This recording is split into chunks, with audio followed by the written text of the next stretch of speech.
Selamat pagi, senang sekali saya Rosmi Rahma kembali menjumpai Anda dalam program Redaksi 33. Kami akan menyajikan informasi penting untuk Anda dan berikut di antaranya. Seorang pengusaha berinisial AA bergerak dalam transportir minyak PT PEL ditangkap dan dijebloskan ke sel tahanan setelah ketahuan melakukan tindak pidana perpajakan yang merugikan negara sebesar 1,6 miliar rupiah. Kini tersangka ditetapkan di sel tahanan Polsek Samarinda Kota. Berikut informasinya. Kasus-kasus perpajakan bermunculan di Kalimantan Timur, terutama setelah Kanwil Direktorat Jenderal Pajak Kaltim Kaltara berusaha keras mengejar para pengusaha nakal yang berusaha mengakali pembayaran pajak. Kali ini menimpa Direktur PT PEL berinisial AA yang bergerak dalam transportasi BBM alias bahan bakar minyak. Tersangka AA ketahuan berusaha memainkan faktur pajak tidak sesuai dengan transaksi sebenarnya. Akibat perbuatannya terjadi pajak terutang yang merugikan penerimaan negara sebesar 1,6 miliar rupiah. Telah dilakukan penyerahan barang bukti dan tersangka tindak pidana di bidang perpajakan dari penyidik pegawai negeri sipil kantor wilayah Direktorat Jenderal Pajak Kalimantan Timur dan Utara kepada Kejaksaan Tinggi Kalimantan Timur melalui Kejaksaan Negeri Samarinda. Pada saat penyerahan barang bukti dan tersangka ini untuk memenuhi penyerahan berkas perkara yang telah dinyatakan lengkap oleh Kejaksaan Tinggi Kalimantan Timur pada bulan November tahun 2020. Atas penyerahan tersangka sudah dilakukan pemeriksaan kesehatan. Terungkapnya perbuatan nakal AA dari kasus sebelumnya melibatkan pengusaha minyak lain Heru Purnama Aji. Tersangka pertama ini sudah inkrah dihukum 1 tahun 6 bulan penjara dan kini masih menjalaninya. Dari penelusuran petugas pajak diketahui mulai 1 Januari 2015 sampai Desember 2016. Pengusaha AA ini tidak jujur dan merugikan negara dari sektor pajak sebesar 1,6 miliar rupiah. Kemudian tersangka dijemput aparat hukum dari kediamannya di Cimahi, Jawa Barat. Waktu penahanan 20 hari, kami akan berusaha menyempurnakan surat dakwaan untuk bisa meresum berkas perkara yang begitu tebal dengan dokumen-dokumen tadi, bukti-bukti tadi, sehingga kami akan berusaha maksimal tim jaksa dari Kejaksaan Negeri Samarinda dan jaksa dari Kejaksaan Tinggi Kalimantan Timur akan berkolaborasi untuk bisa segera melimpahkan perkara ini ke Pengadilan Negeri Samarinda. Jaksa dan tim perpajakan sudah mengumpulkan barang-barang bukti. Atas perbuatan tersangka AA terancam dijatuhi pidana penjara paling singkat 6 bulan dan paling lama 6 tahun. Kemudian membayar denda paling sedikit 2 kali jumlah pajak terutang yang tidak atau kurang dibayar dan paling banyak 4 kali jumlah pajak terutang yang tidak atau kurang dibayar. Tim Kaltim TV, Hardin melaporkan.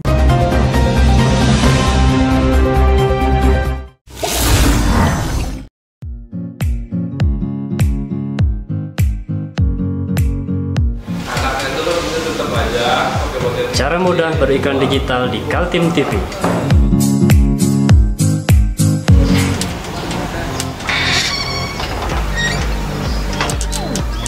Yang pertama, jadilah sahabat Kaltim TV.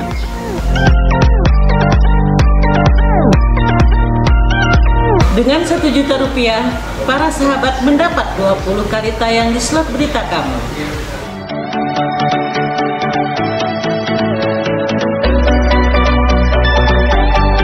Dengan 20 detik, dapat menjangkau 20.000 penonton. Anda beruntung karena mendapat kesempatan perdana dari kami. Ayo jadilah sahabat Kaltim TV.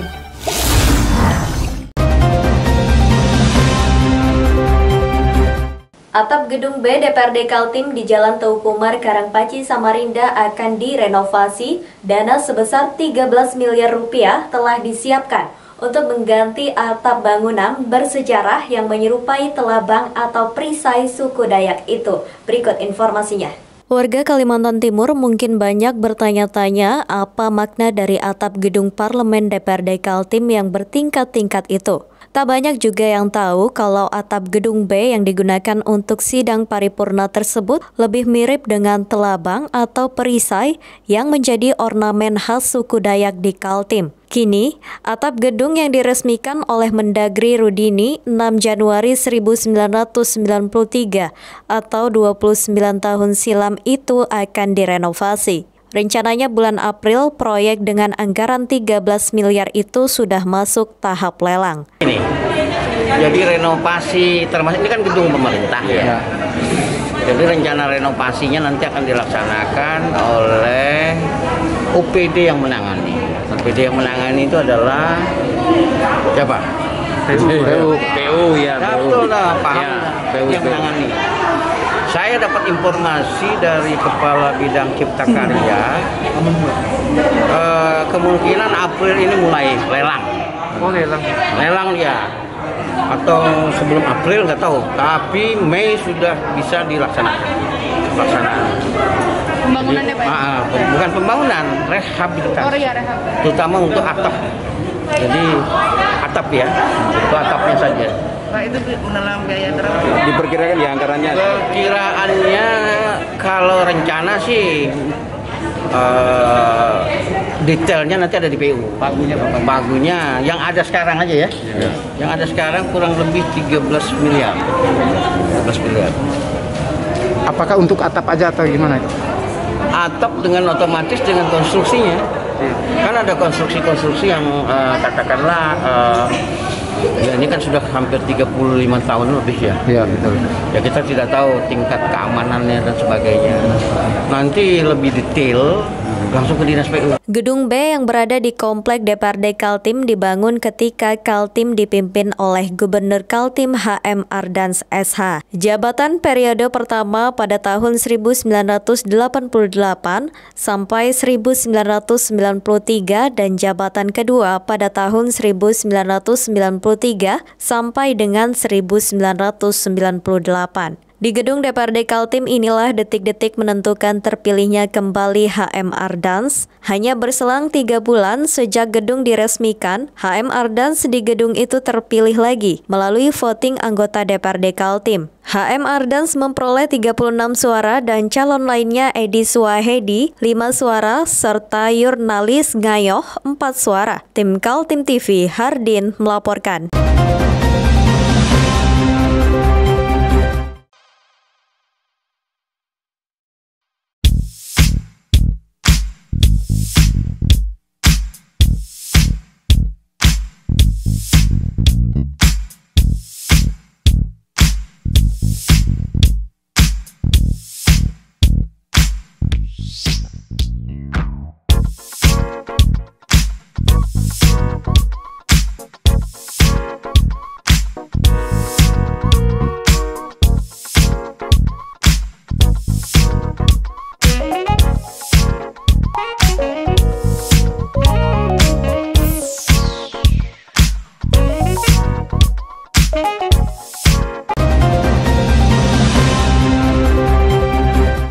Seleksi direksi dan badan pengawasan Badan Usaha Milik Daerah Kalimantan Timur sedang berlangsung. Sistem rekrutmen menjadi perhatian berbagai kalangan, termasuk juga mahasiswa dan Komisi 2 DPRD Kaltim. Mereka menaruh harapan sistem rekrutmen transparan.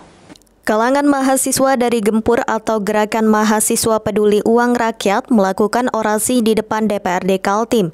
Mereka mengkritik Pemprov dan DPRD agar bersikap transparan dalam proses rekrutmen calon direksi dan badan pengawas perusahaan daerah Kaltim. Belum dilaksanakan rekrutmen, kemarin kan sudah berakhir di tahun Oktober, kalau salah, Oktober 2020.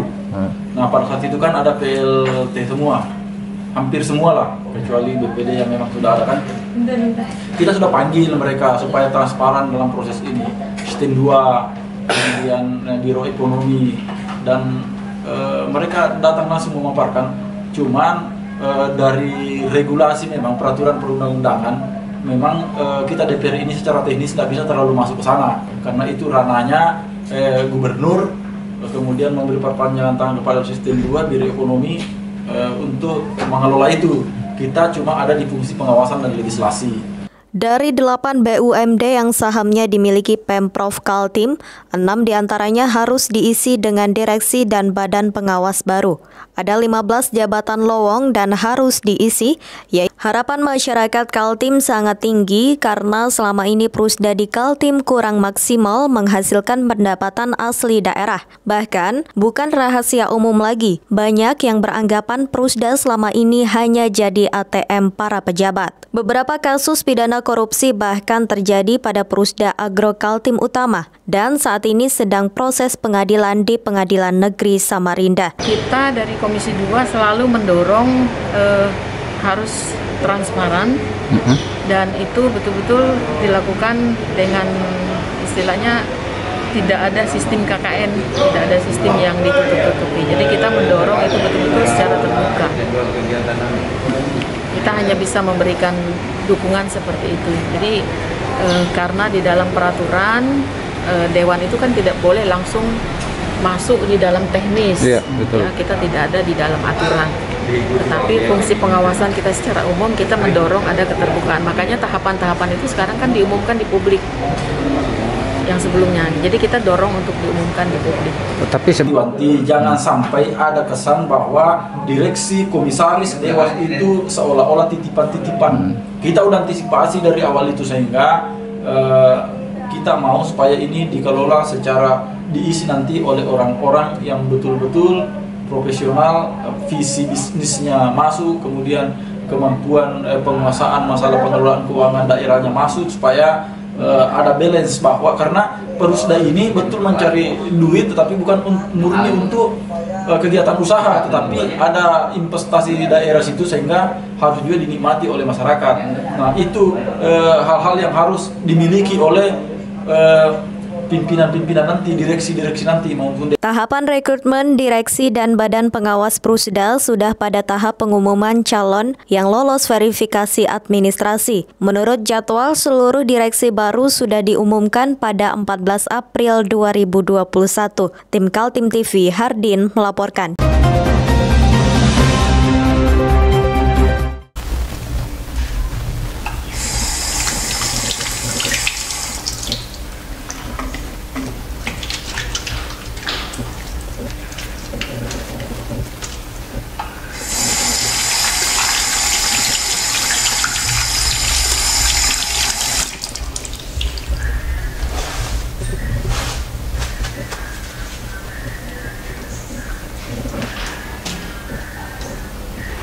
Meskipun di rumah saja, kita tetap selalu menjaga kesehatan, cuci tangan, menggunakan hand sanitizer. Ingat, mulailah dari diri sendiri.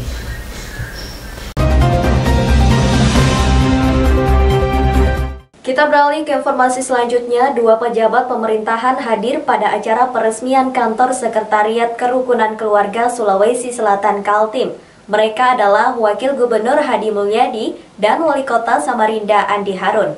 Kantor sekretariat itu berada di Jalan Sirat Salman, Ruko Grand Mahakam, Samarinda. Inilah sekretariat pertama organisasi KKSS atau Kerukunan Keluarga Sulawesi Selatan Kalimantan Timur di bawah kepemimpinan yang baru, Alimuddin Latif. Sejumlah pengurus BPW KKSS Kaltim hadir dalam acara peresmian sekretariat itu, termasuk sejumlah pejabat pemerintahan, Wakil Gubernur Kaltim Hadi Mulyadi dan Wali Kota Samarinda Andi Harun. Harapan saya sebagai Wakil Gubernur, sebagai masyarakat Kalimantan Timur, semoga KKSS Kaltim benar-benar menjadi pemersatu bagi pembangunan di Kalimantan Timur dan Indonesia.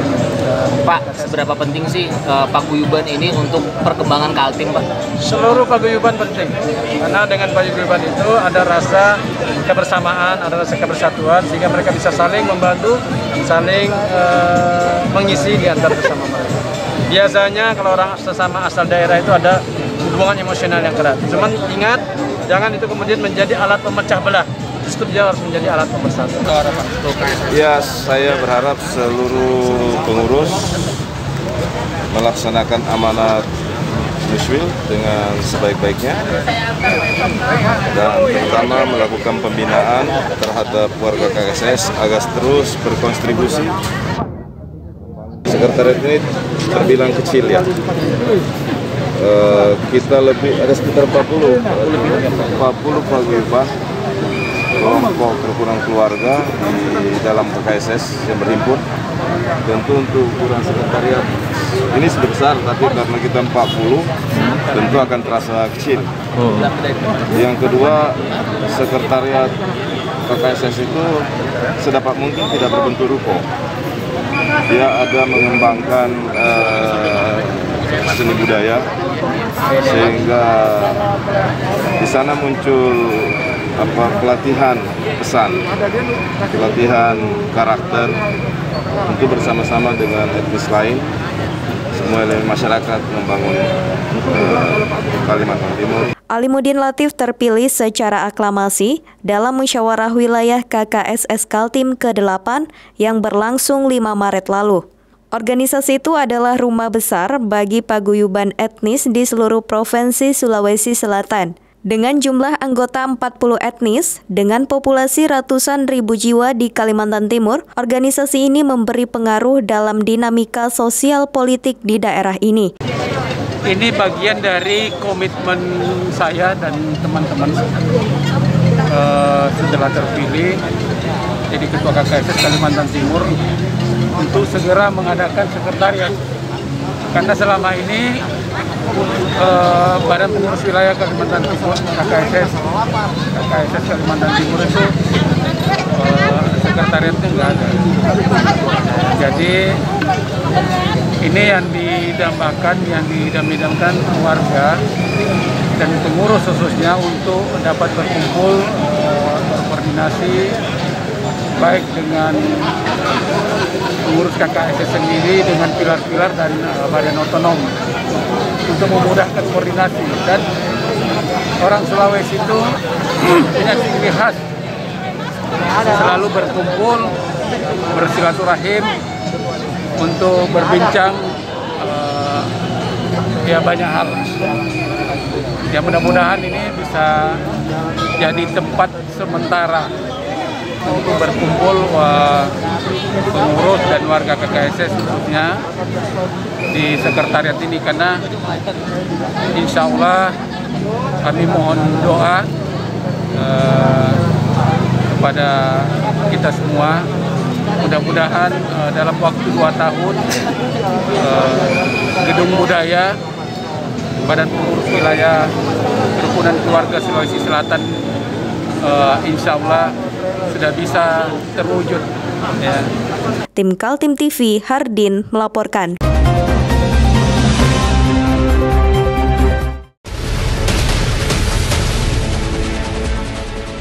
Mari kita memerangi virus corona dengan mematuhi imbauan pemerintah. Stay at home.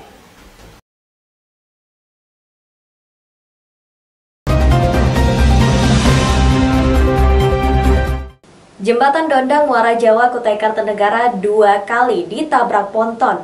Selain mengalami penyok tiang jembatan, di bagian atas juga terjadi keretakan. DPRD Kaltim prihatin dengan kondisi tersebut, terutama bagi keselamatan para pengguna jembatan. Sudah 2 kali kena tabrak ponton kondisi jembatan Dondang yang menghubungkan Kecamatan Muara Jawa dengan Kecamatan Sangat-Sanga, kondisinya memprihatinkan. Jembatan dengan rentang panjang 840 meter itu mengalami bengkok di salah satu tiang dan retak-retak pada bagian aspal di atas jembatan. Jadi terjadi penabrakan jembatan Dondang memang sudah 2 kali dalam kurun waktu kurang lebih 3 bulan. Yang pertama sampai sekarang belum selesai, kapal masih kita oleh KUPP masih ditahan, dan yang tabrakan yang kedua ini juga masih dalam proses. Tapi selaku operator pandu dan asistunda di jembatan, PT ADB Anugerah Dondang Bersaudara itu bertanggung jawab untuk menyelesaikan, dan pemiliknya juga, pemilik kapal, takbut dan tongkang itu juga bertanggung jawab. Sejauh ini kami belum ada koordinasi lebih lanjut, tapi pada prinsipnya mereka akan selalu memberikan informasi perkembangan. Belum ada informasi resmi tentang laik atau tidaknya jembatan dengan kondisi terkini untuk dilalui oleh kendaraan bermotor. DPRD Kaltim sendiri masih menjadwal pertemuan dengan pihak pemerintah maupun perusahaan kapal ponton yang telah menabrak jembatan. Dua kali insiden menabrak jembatan terjadi. Pertama pada bulan November 2020 lalu, kemudian yang kedua pada 2 Maret 2020. Pada peristiwa kedua diperoleh informasi ada dugaan kelalaian pihak kru tongkang. Karena tongkang lepas dari tali tambat sampai akhirnya terbawa arus dan menabrak jembatan. Jadi kemarin kita sudah berkoordinasi dengan Kepala Dinas PUPR, kemudian Kepala Dinas Perhubungan Provinsi. Mereka akan bertanggung jawab dengan membuat pernyataan resmi di depan kita bahwa dia akan mengganti dan memperbaiki jembatan yang sudah rusak karena tertabrak ponton di Dondang. Kapan itu realisasinya, Pak? Secepatnya, karena kami kemarin hearing terakhir kalau nggak salah 2 minggu yang lalu. Jadi mudah-mudahan setelah kami ada membuat dari Bamus sudah ada jadwal, kami akan panggil kembali untuk menanyakan kejelasan sejauh mana. Masalah jembatan tertabrak kapal ponton bukan saja dialami oleh jembatan Dondang, tapi juga jembatan-jembatan yang ada di Sungai Mahakam. Sudah berkali-kali jembatan Mahakam 1 maupun jembatan Mahakam 2 mengalami insiden. Sejauh ini penabrak dikenakan denda perbaikan. Tim Kaltim TV, Hardin melaporkan.